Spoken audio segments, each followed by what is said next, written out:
Do courtrooms work like weddings where you have to, like, you sit on the side which side you're, of what party you represent? I can honestly say I don't know if I've ever been in like a courtroom during a case. You never had jury duty? I got jury duty once, but I didn't get called. I've never had jury duty. You're getting it tomorrow. Now that you said that, they can hear you. They know this. I'm wondering if I've been like assigned jury duty and didn't know it, and I'm like, there's a warrant out for my arrest or something. I forgot I got jury duty, and I got that call where they're like, the judge would like to know where you were. And I was like, please tell the judge I'm sorry.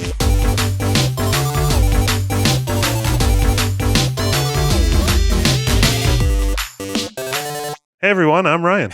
And I'm drinking water. I'm Seth. And welcome back to the Writers Room Game Show. It's the podcast where every week we generate an original feature film idea from scratch in under 60 minutes, working from a set of random prompts given to us by a big Hollywood studio. If you're joining us for the first time, welcome. This is a podcast. I just explained what we do on this podcast. Previously on the Writers Room Game Show, we made a live-action remake to the Steven Spielberg Presents We're Back, A Dinosaur Story, which is a huge mouthful, Seth.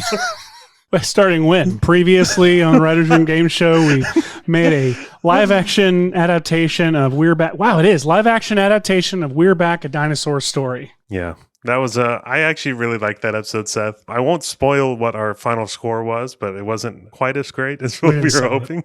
I'll spoil it. We did not sell it. It was not a selling grade. But that's okay. We had fun, though. When have we ever passed a selling grade on any of our ideas in real life? That got depressing real quick. That's what my tombstone's going to say.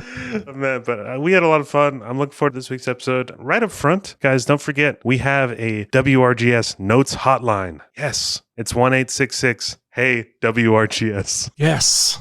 Yes. Thank God. I was very excited about that Notes Hotline. But yeah, you can call if we have an idea that you didn't like or you think we could do better. Call that hotline and tell us what you would have done differently. And we actually have a whole bunch of calls that I haven't told you about. Oh no, Seth is hoarding the idea. I forgot hotline calls. Actually, I would like to play one if that's okay. Yeah, let's play it and let's talk about it. So this is from my friend Reeve. Reeve from Texas. Matthew Reeves, the director of the new Batman movie? Yeah, this is from my friend Matt Reeves, creator of Felicity, co-creator of Felicity. Christopher Reeve? Huh? It's from Christopher Reeve? Yes, this is my friend Christopher Reeve from Christopher Reeve, the Superman. Here, I'll play Reeve's message. I believe he called in once. Rene, you can cut this part if you want, but I believe he called in once and then had a second thoughts and called again several days later. Here you go. Texas Reeve. Hey, Ryan and Seth, this is Reeve calling in from Texas. I already left a message about karma. I want you to delete it and listen to this one instead, okay? So I've been thinking about these cars flying at the end of your movie, and I think, just me personally, that just seems so far-fetched that I think you're going to have to do something about it. So, fair point. This is my idea. Bear with me. So, I'm thinking that you have a friend, right, who works at the car company. Well, first of all, these cars, they do fly. They have hover technology. So this car company has developed the technology where these cars actually propel off the ground slightly, but they operate otherwise just like regular cars. Like shocks. And the friend who works for the car company the Jackie Chan working thing. on these cars and is convinced, I mean, it already takes a lot of energy to lift these cars off the ground. The friend is convinced Which it needs that to do. if they actually get this car to fully fly, but they haven't figured out how to do it yet. So they've been working on a car, trying to make some changes to a car and, program it or whatever to fly, and they haven't got it to work yet. And that's the car that the friend ends up giving to Phonehead. And you can even put a joke in here, like the friend's like, well, I mean, the car is not perfect, but it'll still drive, knowing that the Phonehead friend is not actually going to use this car because she never leaves the house. So then the story unfolds. The Phonehead does in fact end up using the car, but the endless night bug, where that comes from, is the friend has an update, gets a stroke of genius, and is like, I know how to get this car to fly. Or maybe they've been working on this thing, and the endless night update is intended for just their project that they're working on to get this car to fly. But what accidentally ends up happening is they send this update out to the entire fleet. And so then every car wants to fly. And now the friend has really screwed up. So that every car wants to fly. Phonehead in danger, as well as thousands of other beautiful Americans, or wherever the story takes place. I assume it's thousands of other beautiful Americans. I'm biased. So, anyway, that's my idea. I hope you like it. Love you. Bye. Bye, Reeve. Texas Reeve. Texas Reeve. Reeve and I go way back. We went to college together, and he scored my very first short film. So it sounds like he wasn't originally a fan of the flying cars, but then he made it work somehow with his own grounded way. The way that he made it work, which I think is interesting enough, just to recap here, is that the car that is gifted to Phonehead as an experimental car, and it's gifted to her because the gifter knows that it's never going to be used. Then it is used. Okay, that's something I can go with. The problem is, like, I don't know why they would be making their cars hover. Like, why would they need it to hover? And I made a Jackie Chan joke. There is a Jackie Chan movie with a large hovercraft. Am I remembering that wrong? I'm trying to think of what that is, and I cannot. Oh, I swear there's a Jackie Chan movie with a hovercraft. I am going to tell you what it is. Rumble in the Bronx. Rumble in the Bronx is just like on the water, you mean? Yeah, but it's a big old hovercraft. Gotcha. I thought you meant literally like a floating, like. It's a hovercraft, but it goes on like a golf course at the end or something, doesn't it? Maybe we're just confused about I'm confused about what you're describing as a hovercraft, because I'm thinking of like this kind of landfall. Hovercraft. I see what you're saying. Yes, I'm like in my head. There's like a futuristic like spaceship looking thing. No, this thing like. Yes. Which, by the way, one of those. Yes. The best hovercraft joke ever was from The Simpsons, and I'm fully relying on Rene to play the clip. It takes place in the future, and Bart is riding in a hovercraft with Homer, and it's a piece of shit. Why'd you buy the first hover car ever made? Didn't you know it'd take time to work out the kinks? I know! It's a hover car! One of my favorite hover car related joke ever. By the way, this is what people tuned in for, is us discussing and debating. Thank God. Thank God the studio called. The studio always seems to call at the perfect time. I'm going to take this call. I don't know. 15 minutes ago might have been the perfect time. Hello? Hey, studio. How's it going? Yeah. No, we're ready to do it again. Yeah, I'm so sorry. Last week it didn't exactly go the way we planned. We won't let you down. Okay. Exactly the way I planned. Thank you, sir. Ryan. Thank you. Okay.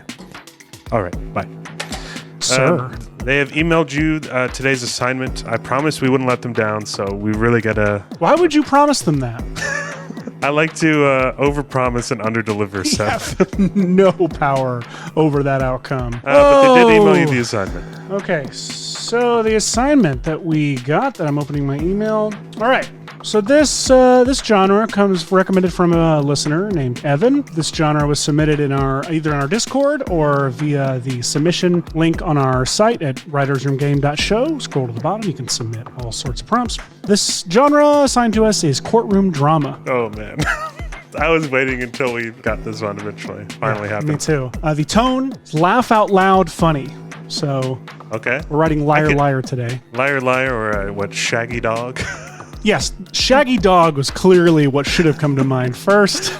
I love Liar. I love Shaggy Dog. If you're referring to the Tim Allen remake. I like the old one because there's a hilarious... I've never even seen the old one, but there's a hilarious scene where it's like obviously a human in a dog suit doing like action, like punching someone in the face with a little dog paw. Do you know what I'm talking about? I've seen that.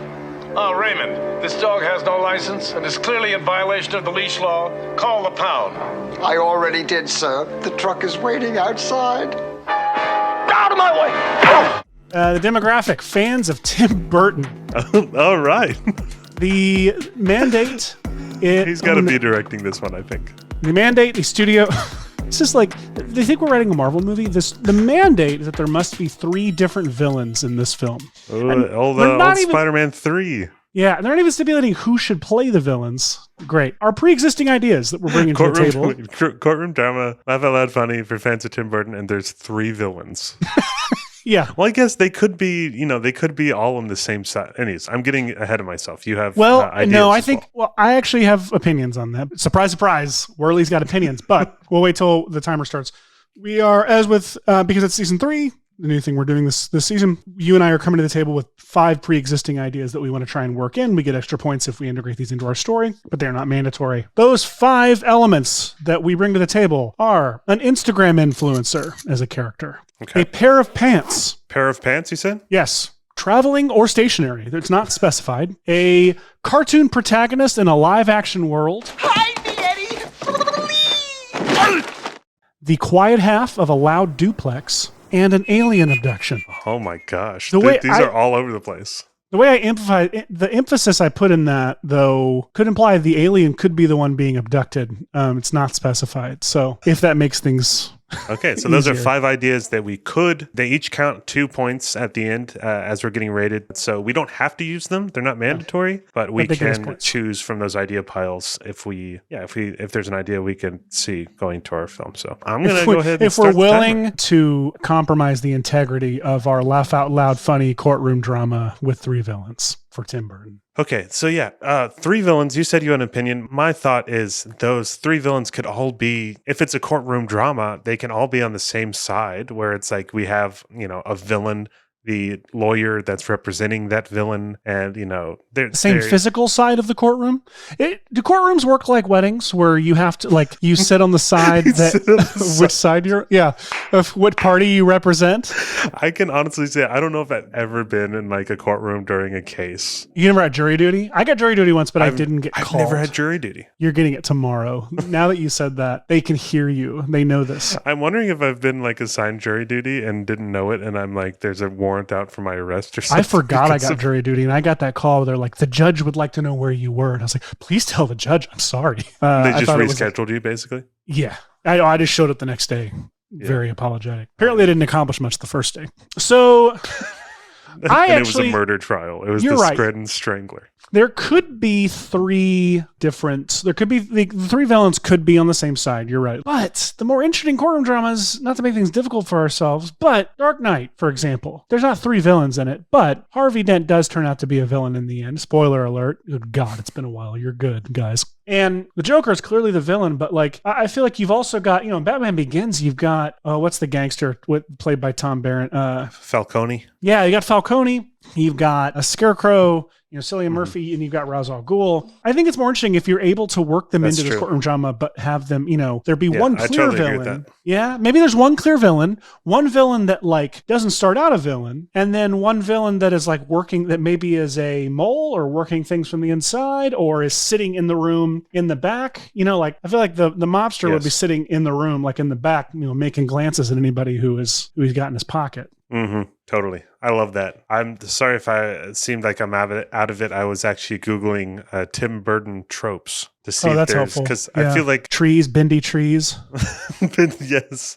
Very gothic sort of and oddball characters. It's like goth Wes Anderson, essentially. It's with the real that's perfect. I actually love old school Tim Burton, Edward Scissorhands. I love visual styling of Edward Scissorhands. I think that's so good. I got tired of it after a while, so I don't know how much I love it, but I do still love. There's always a place in my heart for his first Batman, and just because it was such a huge just culture bomb in my childhood. Yeah, basically his whole the back half of his career, I either haven't seen the movies or I just wasn't they weren't for me. Sweeney Todd was pretty great. I like Sweeney Todd. I do like Sweeney Todd a lot, actually. Edward Scissorhands, the Batman films, Beetlejuice. I love all those. I know our editor Rene, Pee-wee's Big Adventure is one of his favorite films. Oh my God, how did I forget? That is one of my favorite movies too. That was a seminal film for me as a kid.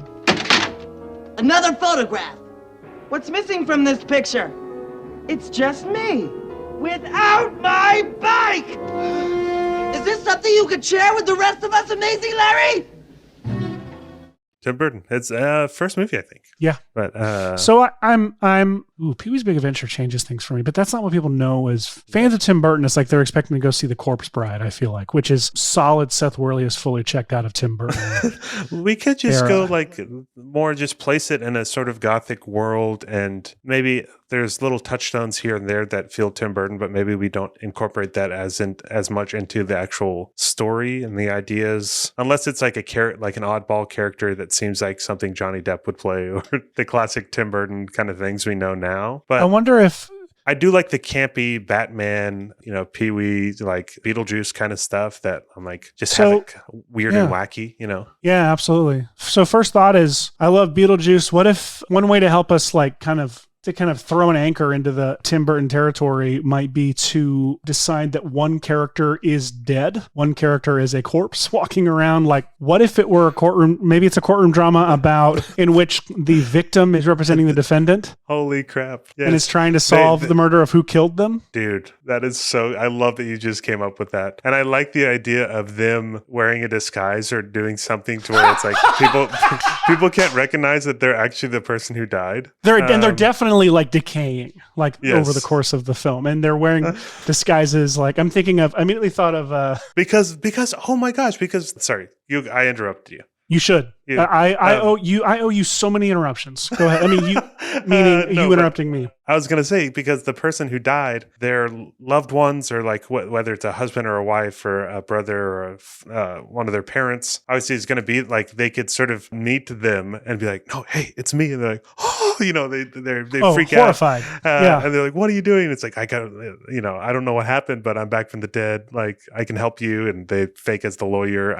I don't know how it all works in terms of who are they representing, because if it's a murder case, if they're maybe a man is accused of murdering his wife, or a wife is accused of murdering her husband, might be nice. Yes. And he is defending her. The husband is representing. He knows that. Actually, maybe he doesn't know that. He knows she didn't do it, but he doesn't know who did it. Yes. Or he just believes she didn't do it. What's better? Interesting. Because it could be the murder. It could be like almost like he is. What if like he gets an axe to the head or something that would be like he's standing right in front of his wife, or she's in bed with him or something, and he dies. He figures she's innocent, but what if he has every memory? I'm sorry I interrupted you, but it sounds like it's okay. I'm just brainstorming. I'm just brain vomiting. Oh, and you should be. What if? And that's what I'm doing too. What if axe to the head dies?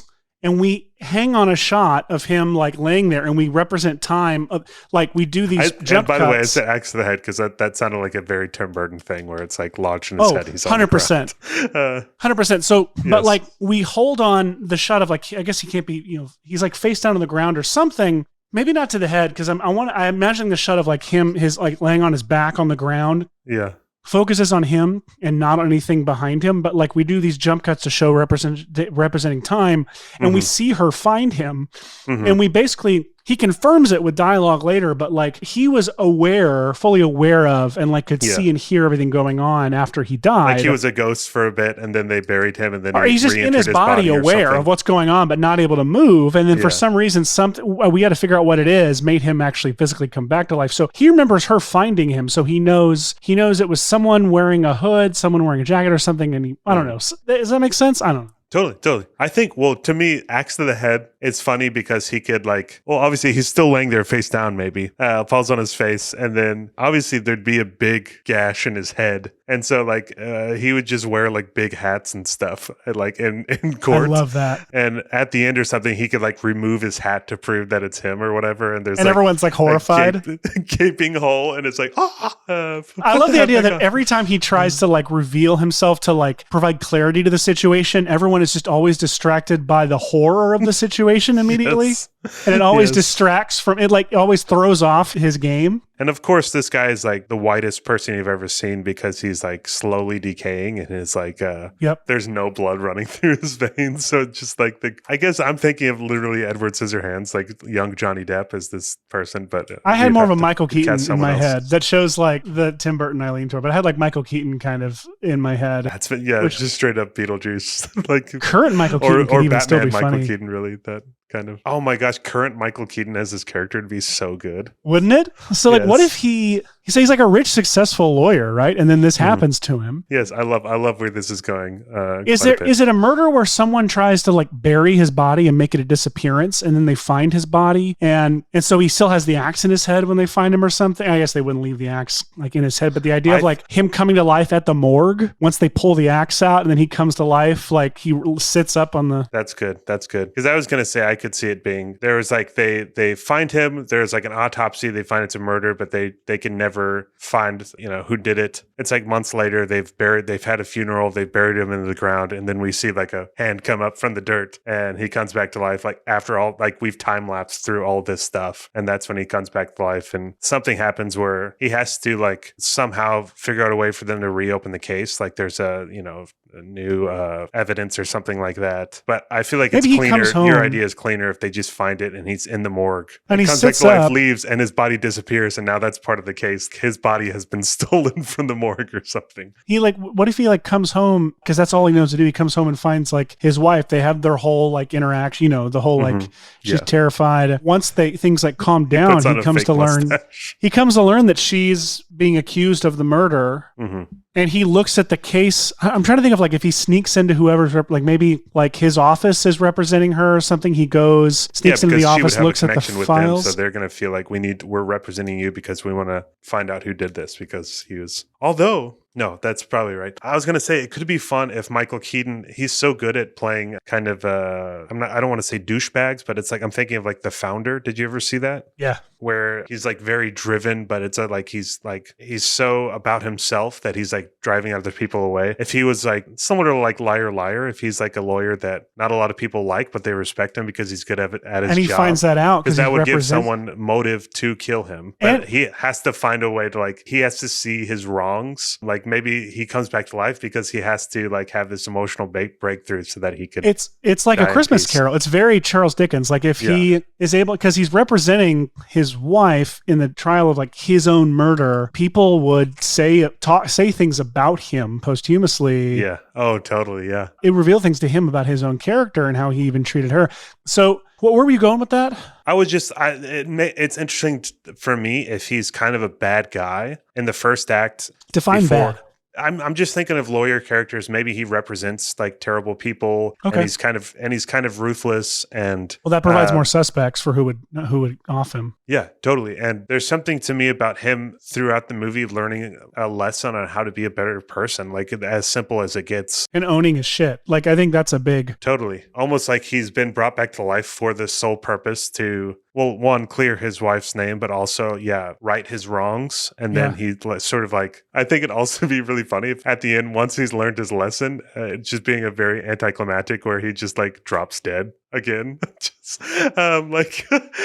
just like falls to the ground and suddenly he's dead again. That's kind of a funny visual to me. Yeah. And it just gives us somewhere to go in terms of the emotional stakes. Because I think the premise of the undead lawyer representing his wife, and like that's a great premise, but also having that emotional arc for the character. I don't know. I kind of like that. I agree. So who did it? An IG influencer. No, just kidding. But I do like the. I'm looking at our idea pile. A pair of pants did it. IG influencer. I think that could totally be one of the suspects if we figure out a way to use that. And then the pair of pants. If we play up I feel like there's joke opportunities of clothing on an undead person. And if we could find out like some sort of bit that we could do with a pair of pants, I feel like that's an easier one. If he's like a really successful lawyer, has a very like. Is there something where he wakes up at the morgue and he's wearing like a very expensive suit and maybe one of the guys at the morgue just steals like the clothes? I like where you're going, where it's just like someone who's derobing him finds this suit and they're like, ooh, this is nice. And they like literally wear it out of like very weird and creepy. They like wear this dead guy's suit out of the morgue. And part of the bit is like he goes back to this place to like steal his suit back or something. Or he wakes up while the person is like trying it on or putting it on. He's like, and his only line is like, those are my pants. And the guy faints, falls back like yeah, that's great. But yeah, who did it? So let's talk about. It's hard to answer that not knowing any other things, about like, does he represent the mob? Has he just started? I don't know how to write the organized crime stories. I just don't all I have are movies. There's going to be the YouTube video of the lawyer who's breaking down all the courtroom scenes in movies and talking about how wrong they are. Because I'm like, I have no idea. Like Legally Blonde is my blueprint for courtroom drama. I think in my head, I think that Law and Order and weirdly Liar Liar are my main ones. Liar Liar. There's something if we start our movie, so we sort of have a day in the life, maybe in that first act where we're seeing the normal life of let's come up with the name of our lawyer because I don't want to have another phone head situation. Guy, yes. Yeah, if Guy, we kind of see a day in the life. So we see him at home with his wife, Gal. And, oh, man. No, that's bad. And we see, yes, we kind of get a glimpse of him. And maybe it is a mob or mafia, or it's like obviously a criminal who's involved in organized crime, and he's able to successfully get them off scot-free, and he's sort of celebrating it, and his firm sort of like, we see him, everybody, his higher ups at the firm sort of give him props for that, but he's sort of disrespecting some of the people below him, maybe his assistant or whoever else. Is that too liar? He's... Now I'm just thinking about the sweet old lady that's Jim Carrey's assistant in Liar Liar. Oh, I think she died, didn't she? She was a wonderful actress. Yeah, she was great. I actually want to take a moment to look up that actress because she was great. She was in a bunch of stuff. Anne Haney, she played Greta. Yeah, she died in 2001. Man, yeah, she was in Mrs. Doubtfire. She was the custody. Yes, that's right. Yep, that's a great scene. That's when hello, and she has the yes. Anytime if I talk about this on the podcast, how often I say hello to my family in the Mrs. Doubtfire voice. That's good. If I want to do the goofy dad like hello, like my go-to is hello, which is spot on, flawless Mrs. Doubtfire impression. I love it. Miss Hiller, the water's boiling. Hello. I was gonna say, for some reason, Goldie Hawn possibly as the wife could be a fun casting because of Death Becomes Her. Oh yeah, love that. Which has all very similar gags. Her and Michael Keaton, I feel like she's a little older than Michael Keaton, but I think they could that plays well together. They were in a film called Town and Country in 2001. Maybe they're not that far off. Yeah, I mean it would be that's 6 years. Not proper man to discuss her. She's 6. Michael Keaton is. She's 76, and Michael Keaton 70. is. Yeah, that's great. Yeah, that's great. Yeah, so them, husband and wife. And I guess this first act is where we would establish we actually meet some of the people that would be the suspects for the murder. We'd, of course, have his wife. Maybe either he gets this organized crime boss, not guilty verdict, but maybe Michael Keaton now knows too much, and maybe that's why they're killing him off. I like that if maybe we don't know in the first act that he is involved with crime, that there's a we're finding that out as people reveal it. Yeah, I like the idea you're of right, you're right. But I like the idea that whatever trial we see at the beginning to establish how great of a lawyer he is in his world, should tie directly to that. Should be maybe it's something that seems a little bit more innocent, but there's some dark stuff within it. Something not like a murder, or maybe it's just like a car wreck or something like that, or a courtroom dramas. I feel like you need so much research because it's so much of that interconnected. Buddy, we can lean on that. We can just say opening, we'd see him, what his focus is, what his area of, what area of law he practices, but all the lawyers I know are entertainment attorneys. So I don't, that's it's totally different. Same. Could he, instead of being a super successful, could he be more of a Better Call Saul type? That's true. He could, the opposite of successful. No offense to criminal attorneys out there, but we're talking just referring better to Saul Goodman. I was going to say, if we did do the entertainment route, we have one of our ideas in our pile is IG influencer. They could be representing an IG influencer. I'll say Instagram. I don't like saying IG. Maybe he has background in criminal law, and then when he got married, pivoted out of it into entertainment law. Does that happen? We'll say that happens. So he represented an IG influencer and was unsuccessul in the case. Maybe this influencer either lost a lot of money or went to jail, or something happened to where they lost their business or whatever, and that gives them a motive. I'm thinking about After Party now, where it's everybody has a motive in different ways. That's like a murder mystery, right? Yeah. What if he's really good at defending? He's an entertainment attorney, but he just ended up representing guilty criminal, like most of entertainment law is copyright stuff, and yes. I do like the idea that he only people that tend to flock to him are people who've committed crimes, people who are. Does that make sense? He went and he wins those. I don't know what a hard boiled entertainment courtroom drama is. Well, I was going to say something you could do is he represents all these entertainment, whether it's like a filmmaker or a musician or, who influencers, whatever. He's really good. And then a lot of his clients are getting wrapped up in murder cases. And since he's their go-to lawyer, he just becomes the lawyer on those cases as well. I feel like we don't want the murder to happen until it's his trial. That's what makes him. Yeah. Well, if you're a lawyer, please write in and please, help us. Call in 1-866-HEY-WRGS and tell us everything we're getting wrong and fix this idea for us. We'll play it in another episode. But I see in my head, what do they call it where it's a hearing or something? It's not the actual trial, but it's like just the lawyers in a room with a judge. The idea here is that the influencer is there and shows up and we don't reveal it till like an opportune moment. He's like, I told you didn't have to be there. This isn't, and he's like, the influencer's like, keep saying I object. And he's like, I told you again, this is not. They're filming the whole time. He's like, I told you again, this is not a trial. You don't even have to be here. Like, you should probably just leave the room. And the influencer keeps interjecting with the courtroom stuff. We would need to cut back at some point through the film, like as when they're actually in the trial and they present evidence where it's like a thumbnail for that specific video and it's the influencer with like a crazy reaction and it's like at my hearing or whatever. Yes, I like that. Generally, like what we're kind of getting at, again, how much time do we have? We have about 16 minutes left. Okay. Just to recap, like where we are on this, what our story is, just from a broad standpoint, it's about undead lawyer defending his wife in his own murder trial, but he's disguised himself as another lawyer and no one knows that it's actually him trying to defend his wife. And he's like, wearing disguise, but decaying over the course of the story. And the premise is so good. I think we have such a great, so it's like filling in like the actual, and then we say, it's actually our pitch is, that's our main pitch. Like it's a little thin right now, like what the actual beats of the story are. Oh, Seth, we are actually getting a fax from the studio. Is it coming through on your side? Okay. The studio has said they definitely want a twist ending. Okay. Old school that's fun. Shyamalan I feel like style. that fits this. So Shyamalan style, you said? Yeah, which it tells me it's his wife, right? I think of the movie. Have you seen Harrison Ford, Presumed Innocent with Bonnie Bedelia? I have not. Spoiler alert, she did it. And you don't find out until the final 2 minutes. And it's when everything's kind of wrapped up and it's really good.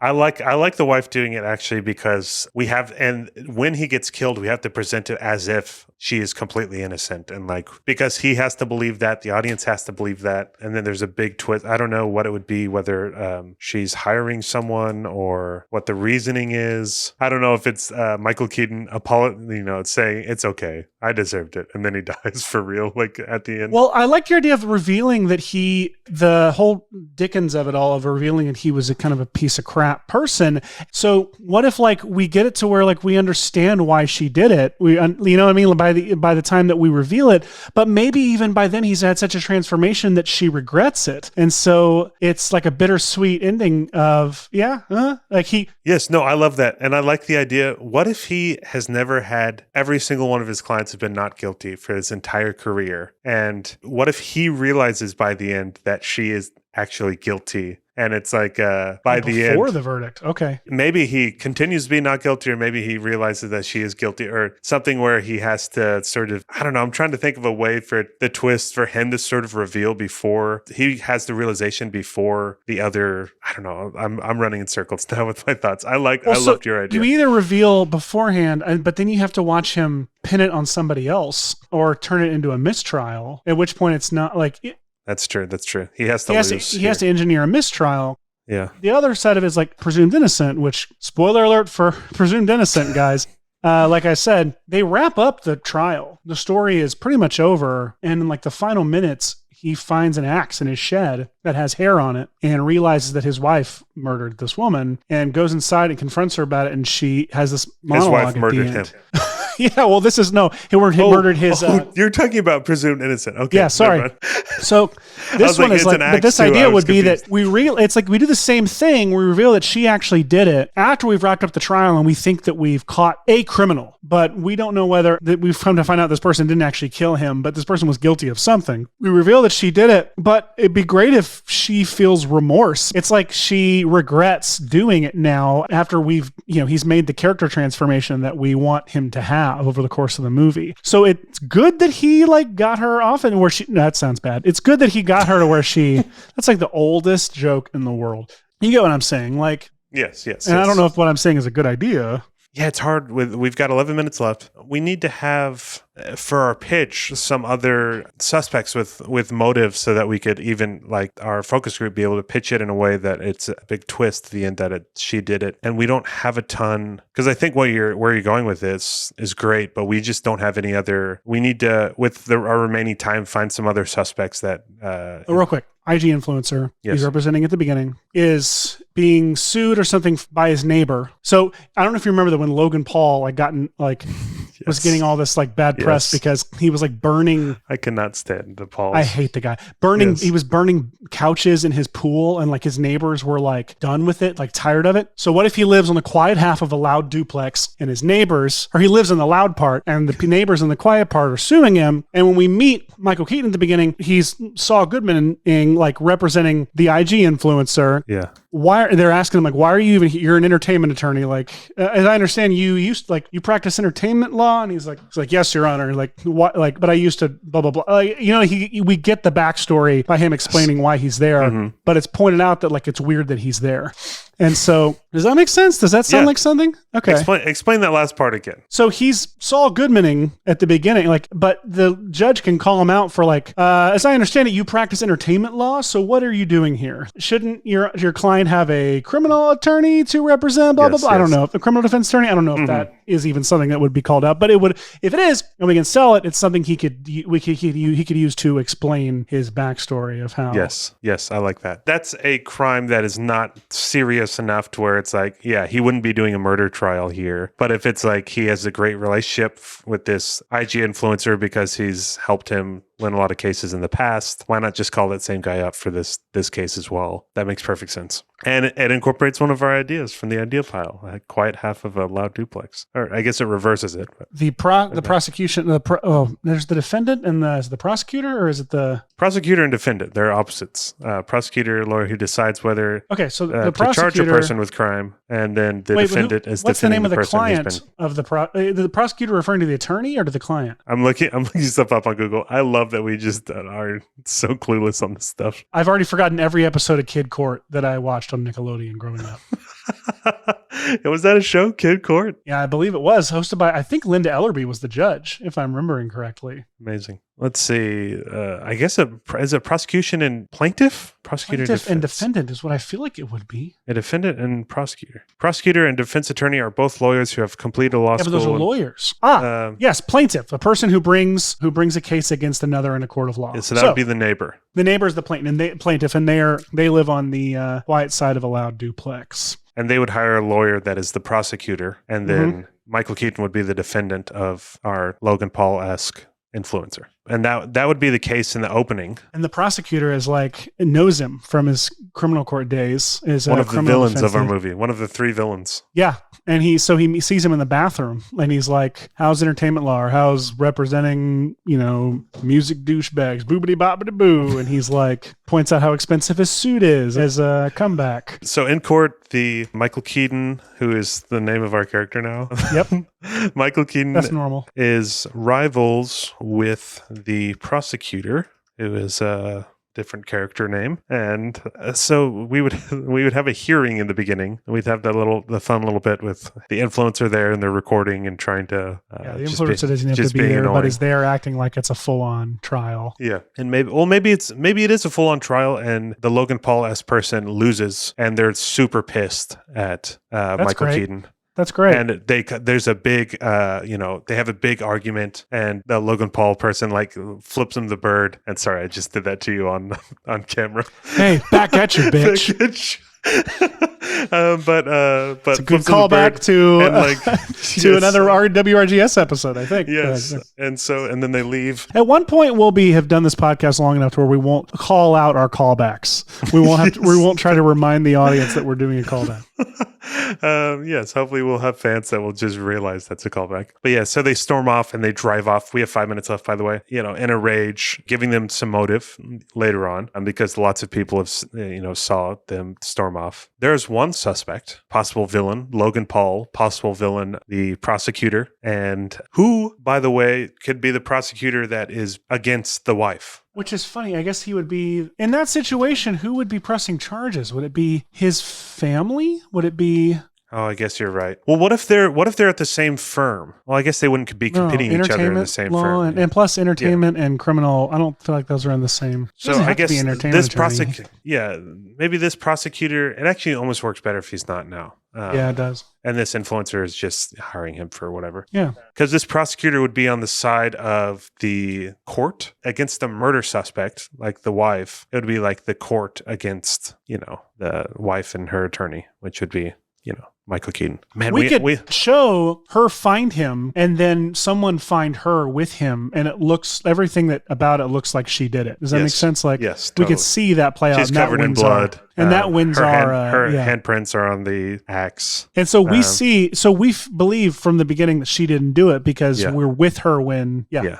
Okay, that's good. Yes, and we have 2 minutes and 45 seconds left. We should probably fill out some of this other... what can you do with 2 minutes left? We have a good premise. You take that. I'll just nod along. Because I'm like, we have a good premise. We have... The only thing, we only have Logan Paul as one of the suspects. Literally Logan Paul. No, we could make this the shortest pitch ever. We could just pitch the premise. We could just picture the log line, essentially, and then say, here's who we're thinking is in it, and what do you think? I think that would be fine, honestly. All right, Writers Room Game Show first. But but if we had two, and we could bullshit a little bit too. Like we can, we have sort of our act one, sort of, and we have. And then this one more than anything, we start with the log line, and maybe totally. And then we can bullshit a little bit, but maybe we open it up questions and make it a conversation real quick. But, I like that. But she can ask, so what happens here? And we can kind of say, well, we don't have all of that, but here's what we're thinking. I don't want to do the so we open on blah, blah, blah, blah. I don't want to do any of that unless she asks. Okay. We'll do an overview. I want to make sure we at least have the mandate for our assignment question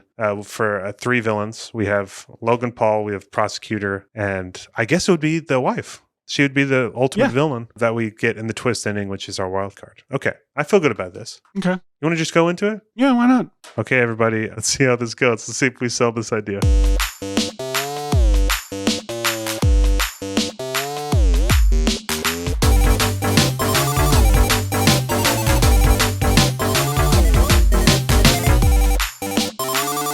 Our guest today on the Writers Room Game Show, she is a former makeup artist. She's done a lot of great stuff on some of my films, some other films like A Ghost Story. And she's now the... You directed A Ghost Story? She directed it. No, Ryan? You said some of my films, like A Ghost Story. Some other films, like A Ghost... What other ones? Like Never Going Back. A lot of those fun Dallas shot films that I did not direct. But now she's the entertainment director at Artist Uprising, and she's amazing. Welcome, Megan Devon Funk, to the show. Woo. Thank you for having me. I'm so happy you're here, Megan. We have a very fun movie idea to pitch you today. But first, I will tell you the assignment that we were given by the big Hollywood studio. Okay. Our genre that we were given was courtroom drama. And our tone is laugh out loud funny, which I actually kind of forgot about a little bit, Seth. So hopefully it's laugh out loud funny. The demographic is fans of Tim Burton, which is I assume you fall under. And the studio mandate is we are required to have 3 villains in the movie, and we also got a wild card mandate that it had to have a twist ending, like M. Night Shyamalan style. I love it.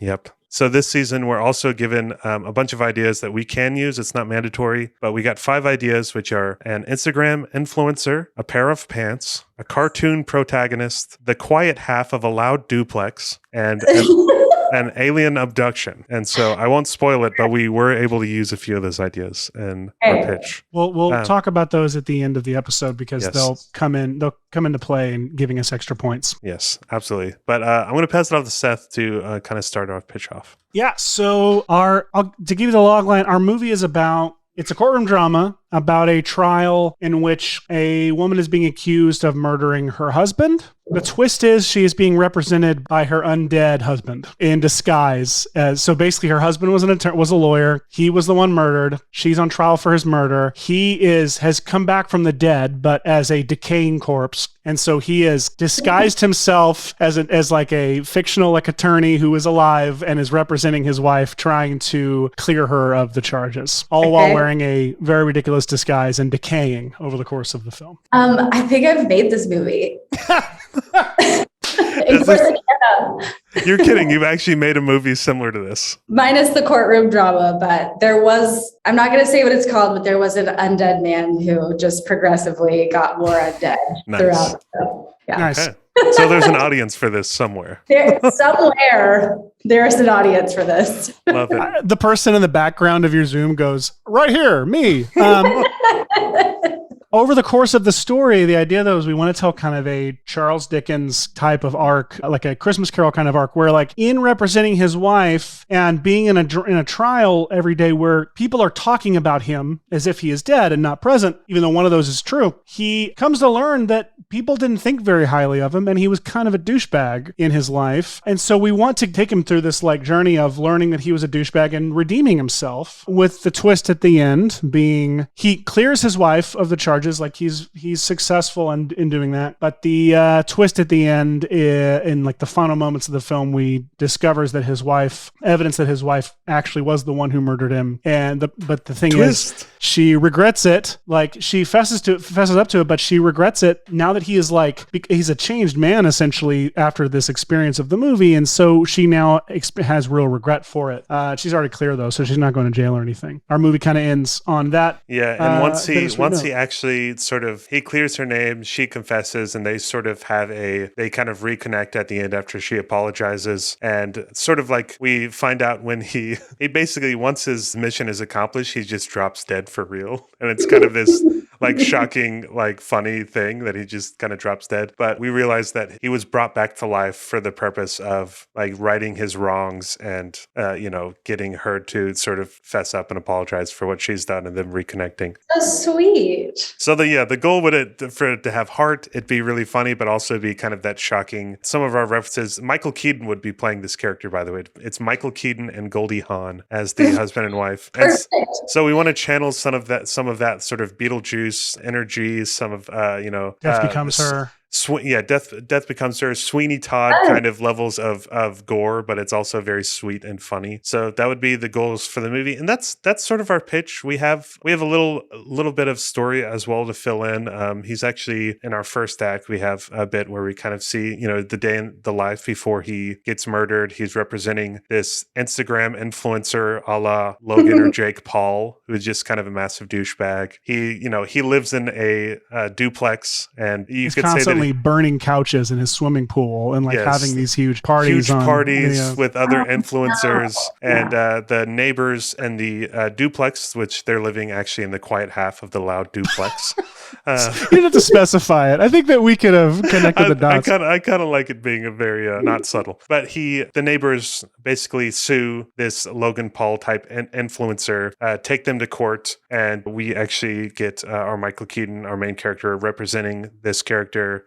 The prosecutor that is working with the neighbors is actually one of Michael Keaton's rivals. He becomes one of the villains in the film when he represents the court and accuses his wife of murdering him. We also have this Logan Paul-esque influencer who, when they lose the case, of course, the Logan Paul guy, at the beginning, he goes off on Michael Keaton and flips him off, and he's like, I never should have hired you. He like rages off, so he sort of has a motive as well. And so we kind of plant these little seeds in the beginning that they're all sort of suspects in this murder as well. But yeah, that's sort of our general idea. But yeah, Seth, do we have a title for this movie? No, I don't think we have one yet. Dead to Rights is actually a video game, so not that. You're searching puns, aren't you? I am. On the spot. We have a very loose pitch, obviously. That's kind of that's the meat of our pitch. Like, we're happy to answer any questions you might have about it, but that really is that's the premise right there. Hopefully the promise of it is implied, understood. This would be the worst pitch in real life, by the way. No, I feel it. I have a couple of questions. Okay. One, I really need to know if Logan Paul is a real person. Oh, yeah. Yes. Oh, boy. Well, I don't know if person is really generous, but yes. Okay, say no more. My other question is, this is laugh out loud funny? Question mark? No. What kind of humor is it? That's a great question, Macon. No, so some good references. So I think Polly and I forget all the time that like people don't automatically know what our like tone and references for things are. Like we're big Lord and Miller fan. Like I'm trying to think. It's sort of a cheeky, very genre specific. Like it's making meta, sort of making fun of itself. Kind of. How do I? It's self-aware. That? It's a dark comedy, but it is like either a hard PG-13 or R-rated because of the gore and such. But got it. Because I'm thinking like Murderville or what is it? Shaun of the Dead. Shaun of the Dead. Shaun of the Dead 100% is a really good reference. Okay. It's kind of like Beetlejuice meets Liar Liar meets Shaun of the Dead. Well, yes. I 100% would see that. I love all of those movies. Nice. Well, okay, then we should ask you some questions then, shouldn't we, Polly? Yes. Well, first, do you have any other questions about the overall premise or your overall thoughts before we get into our questions? Okay, well, so you were saying the twist was what? Like, I'm wondering, is this also a murder mystery? It definitely is a murder mystery. It's definitely a murder mystery, and we think the movie's wrapped up. And we're convinced that it's one of the other people, especially because one of the other people that they end up winning the case and Michael Keaton gets someone else arrested. Maybe it's the influencer or the prosecutor or whatever. But then that's when we find out that the twist is that Goldie Hawn killed him. And after seeing it in the first act, like she discovered his body, like we know that she wasn't anywhere near him during the murder, or so we thought. And it's at the end we get that twist and we see the events again, but what actually happened. And we see that she actually did it. I think one thing we talked about was that the prosecutor is like, one of his partners at his firm, and that they would be the one who is then convicted somehow. Even that would be a mistrial, wouldn't it? So I'm not sure how that would. The point is, we don't know anything about courtrooms. Nothing. But like one of his partners at the firm would be convicted. We could then reveal at the end the twist that the wife was in on it as well. The wife conspired with the business partner too. So the business partner did go to jail for something they did do, but the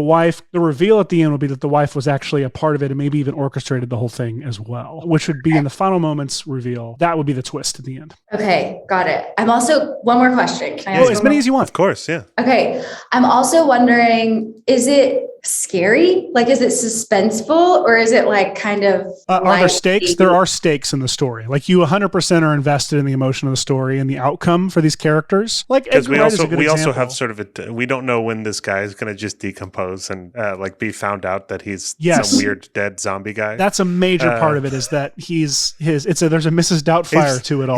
He got killed by an axe in the head. I don't know if we said that.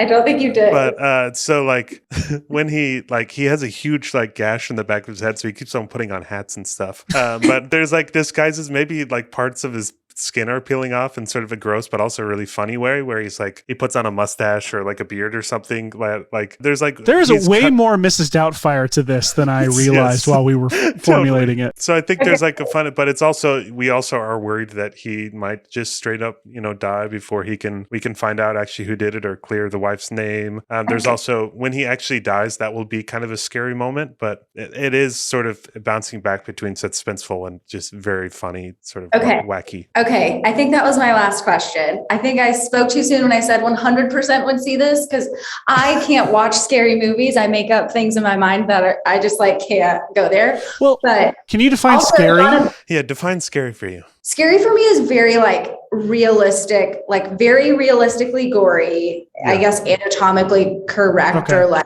just very realistic in the SFX, which I could never do because I didn't want to look at the pictures. But so like realistic SFX, but then also like realistic scenarios really creep me out. Well, realistic scenarios you won't find in this movie. You will not find in this movie. But realistic gore. I think you bring up a good point that there is that's a thing to dial in and figure out whether we want the story to be truly like gross out, R-rated Tim Burton, like Sweeney Todd Tim Burton, or if we want it to be more Beetlejuicy where it's PG-13, it's cartoonish. I think there's a way to do this PG-13 because I'm like you, I'm not a gore person, but there's a certain level to it I love, and I don't know what that line is until I see it. But if it wins us a better score, I can absolutely promise you that this would be a PG. Like we can make a PG-13 version of this. Cartoony. Which, speaking of score, we're going to ask you now to rate 1 to 10 based on these 4 questions. First question, how likely are you to see this movie? 1 to 10. Oh, gosh. Okay. Be honest. Is my husband dragging me along with him to see it. We can't answer that. Okay. You can see this movie with whoever you want. Megan. You're allowed to. Yes. Okay. I would say a 5.5. 5.5 out of 10. How likely are you to recommend this movie? 3. Damn, 3 out of 10. Harsh critic. Adherence to our assignment, which was a laugh out loud courtroom drama for fans of Tim Burton that had 3 villains. We have our prosecutor, the wife, and Logan Paul, and then a twist ending. That was our assignment. 1 to 10. How well did we do? I think probably a 10. I think you nailed the assignment. Nice, nailed it. And then our last question is rate the overall idea. Oh no. Okay.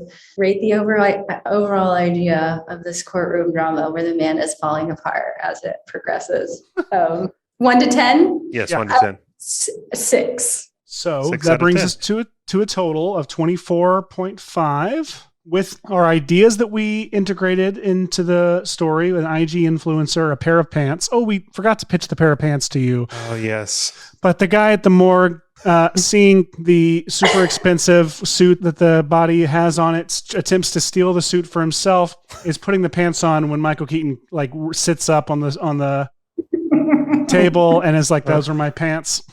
So. And then the guy faints and Michael Keaton takes his pants back.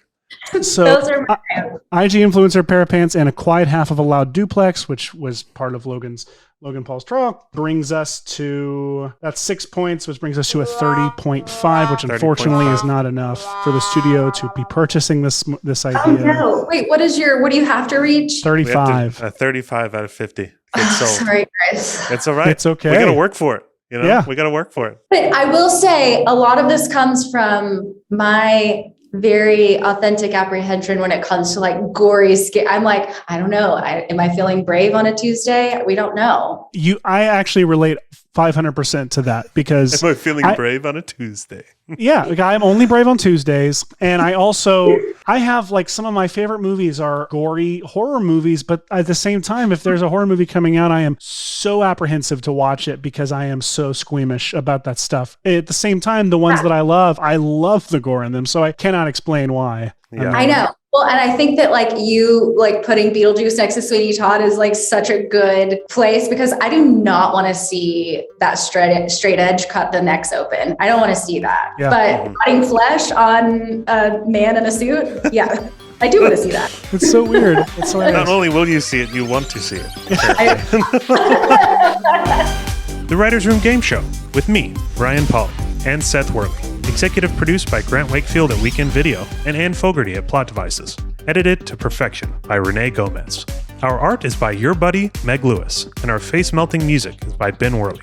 The Writers Room Game Show is a Weekend Video production in association with Plot Devices. Learn more about Weekend Video at weekend.video and check out writersroomgame.show to listen to all of our episodes and suggest your own prompts for future shows. And don't forget to rate and review our show on Apple Podcasts. It really helps our show out a lot. See you in the next one.